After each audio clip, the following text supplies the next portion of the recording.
Hello and welcome to the 2-Minute Drill podcast, a quick recap of the daily business and economic news for small business owners who can't waste any time. I'm Eric Minow and today is Tuesday, July 28th. Google gives extra time for entrepreneurs to prepare their websites for mobile-first indexing. The original deadline was September 2020, but due to these challenging times, Google extended the time frame to March 2021. You know that most people access your website on their phones, so be sure to get together with your developer and get your site ready to not lose your SEO investments. Restaurants are probably the hardest hit businesses during this pandemic, and we have some numbers to back up that statement. McKinsey estimates around 40% of restaurants that remain open are not profitable or are just breaking even. And this is before all the requiring extra spending to comply with CDC guidelines. Restaurant owners are really hoping for a vaccine as soon as possible. This week, we'll have the big Congress hearing with the 4 tech giant CEOs. And even before that, Apple is in the news this week for starting to charge their 30% fee on virtual classes from companies like ClassPass and Airbnb that started to offer this type of service more aggressively during the pandemic. Apple says it's just applying its rules,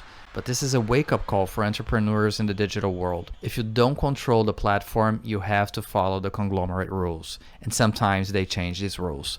Yelp has seen a change in the way beauty businesses are operating during the pandemic. More than 4,000 small businesses started offering virtual consultations to remain in contact with their customer base and keep revenue coming in. Another business model change is that SMBs are starting to offer in-house experiences, as we can see with companies such as GreenSpa on the Go, Glam Squad, and others. This was the 2-Minute Drill podcast. Subscribe to the show on Apple Podcasts, Spotify, or your favorite podcast platform. You can also find the show on our YouTube channel. This show was brought to you by Spark SMB Data. Visit our site at sparksmbdata.com and see how small business owners can use economic indicator analysis to generate more sales. This is Eric Minow, and see you tomorrow for another edition.